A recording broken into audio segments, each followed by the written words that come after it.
à tous, c'est Studio Cyclisme. Il y a quelques semaines, je vous ai présenté une série se nommant Les grandes équipes du cyclisme. Et voici donc le premier épisode de cette série où nous allons parler de l'équipe FDJ. L'équipe FDJ est une équipe française qui a été créée en 1997. Son équipementier n'est autre que la marque française Lapierre et qui est autrement dit son fournisseur de vélos. Le directeur général de l'équipe FDJ, c'est le seul et unique Marc Madiot, qui est un ancien coureur du peloton ayant remporté le Paris-Roubaix en 85 et en 91. Actuellement, Marc Madiot est entouré de 7 directeurs sportifs, dont notamment son frère Yvon Madiot, ou alors le frère de Thibaut Pinot, Julien Pinot. La formation FDJ possède un budget égal à 11 millions d'euros. Alors faut savoir que c'est le budget moyen d'une équipe pour le Tour, et que l'équipe la mieux payée c'est la Team Sky avec 20 millions d'euros. Et puis enfin, je tenais à vous informer que l'équipe FDJ a terminé 11e en 2016 du classement World Tour par équipe. Allez, nous allons maintenant nous intéresser à l'histoire de l'équipe FDJ. Tout commence en 1995, Marc Madiot, un ancien coureur du peloton, ayant un fort caractère et ayant été notamment double vainqueur du Paris-Roubaix, envisage de créer une équipe financée par la Française des Jeux. Madiot souhaite recruter les plus grands grimpeurs français du moment, Jalabert, Richard Virenque, Luc Leblanc, mais aussi le célèbre danois vainqueur du Tour 96, Bjarne Riis, qui jouerait le rôle de leader. Mais malheureusement, en septembre, le secrétariat d'État au budget, qui en quelque sorte appartient à la Française des Jeux, renonce à ce projet. Il faudra attendre juin 1996 pour que la Française des Jeux obtienne l'autorisation de financer l'équipe de Marc Madiot pendant 3 ans. L'équipe commence d'abord à recruter de grands coureurs, comme par exemple David Rebellin, le puncher italien, mais aussi le Suisse Mauro Gianetti, vainqueur du Liège-Bastogne-Liège en 1995. En avril 97, l'équipe connaît son premier grand succès. En effet, un Français inconnu du grand public se nommant Frédéric Guédon remporte le Paris-Roubaix.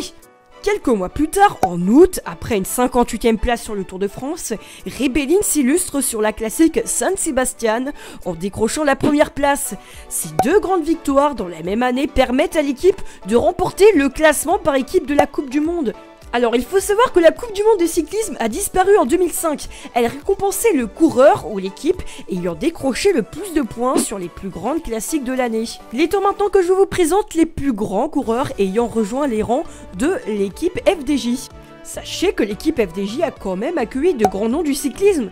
David Rebellin, l'italien dont je vous parlais tout à l'heure, mais également le Suisse Mauro Gianetti, le puncher, qui a effectué le doublé Amstel Gold Race Liège-Bastogne-Liège en 95. Brad McGee, le grand rouleur australien, a lui aussi rejoint la FDJ de 98 à 2007. Sandy Cazard, le grimpeur français, a également porté les couleurs de la FDJ en terminant 6e du Tour d'Italie et en étant vainqueur de 3 étapes du Tour de France. Sachez aussi que Bradley Wiggins a découvert le cyclisme professionnel de 2002 à 2003 dans les rangs de l'équipe FDJ. Celui-ci a été repéré par Marc Madiot en 2001 lors du circuit des mines. La machine Philippe Gilbert a elle aussi été déclenchée par Marc Madiot de 2003 à 2008. Gilbert s'est notamment illustré en remportant le Paris Tour en 2008 en portant les couleurs de la formation FDJ. Le grand sprinter français Nasser Boigny a également commencé sa carrière dans la formation de Monsieur Madiot de 2011 à 2014 en remportant un total de 5 étapes sur le Giro et la Vuelta durant ces 4 années. Puis bien évidemment, il ne faut pas oublier Arthur Vichot et Thibaut Pinot qui roulent dans cette équipe depuis 2010 et enfin Arnaud Démarre depuis 2012. Aujourd'hui, l'équipe FDJ compte à ses rangs 29 coureurs et 3 stagiaires. Voilà un diagramme représentant la répartition des nationalités dans cette équipe. La FDJ compte à ses rangs 21 coureurs français, 2 coureurs norvégiens, 2 coureurs italiens, 2 coureurs suisses, 1 coureur lituanien et enfin 1 coureur suédois. Afin de clore ce chapitre, je vous ai préparé un tableau regroupant tous les coureurs FDJ en fonction de leur profil.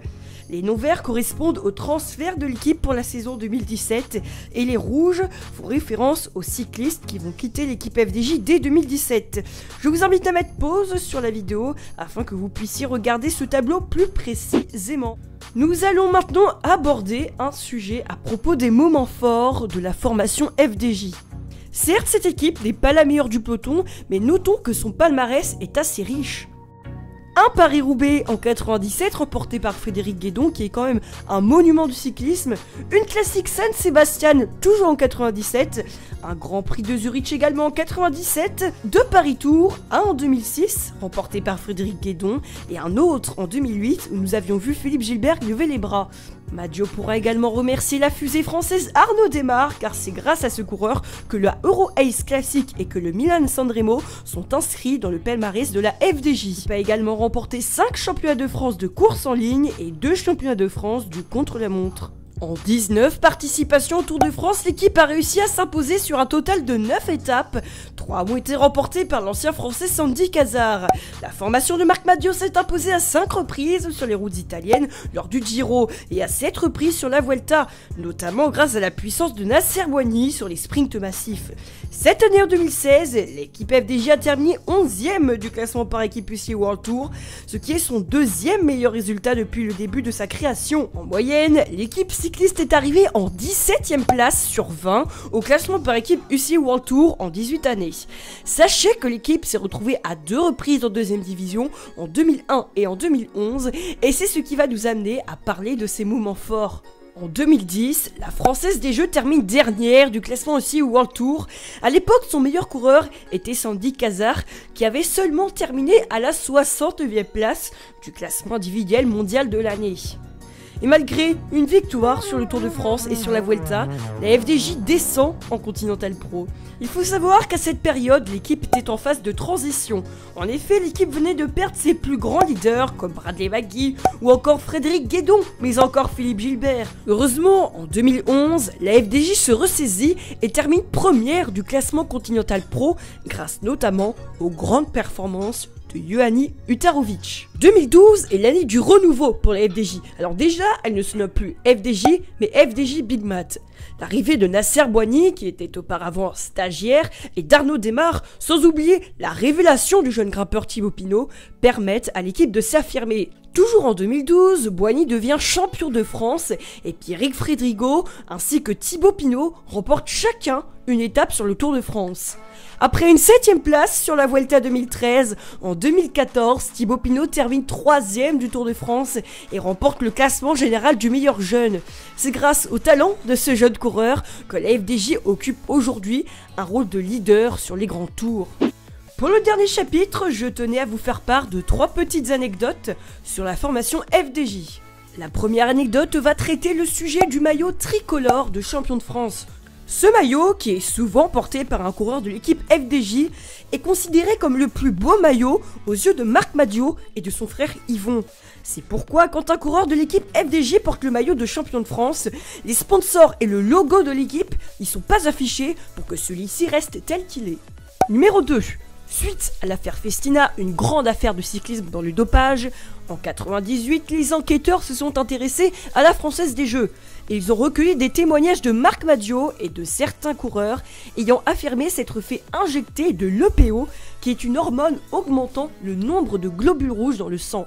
Le coupable serait en fait Jeff Dont, le médecin de l'équipe.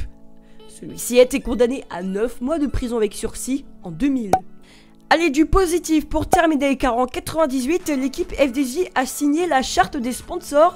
Elle s'engage donc contre le dopage. Notons aussi qu'en 2007, la FDJ et 6 autres équipes comme la AG2R ont créé le mouvement pour un cycliste crédible, dont le but est de défendre la vision d'un cyclisme propre. Voilà, c'est la fin de cette vidéo, j'espère qu'elle vous aura plu. L'image que vous voyez à l'écran, eh bien c'est la présentation de tous les maillots de l'équipe FDJ depuis sa création. Je tenais également à vous informer que la FDJ fête cette année ses 20 ans, c'est pourquoi je tenais à lui rendre hommage. C'est une équipe française pleine d'avenir, c'est sûr. Moi je lui souhaite que des bonnes choses. Puis en plus avec la recrue de Jacopo Guarnieri qui fera office de poisson pilote Arnaud Démare, l'équipe sera extrêmement bien équipée pour les sprints massifs. L'équipe a beaucoup d'objectifs cette année, je pense par exemple à Thibaut Pinot sur le Giro. N'hésitez pas à vous abonner et à laisser un commentaire, ça me ferait vraiment plaisir. Et puis moi je vous laisse et je vous dis à très bientôt pour une nouvelle vidéo. Salut tout le monde!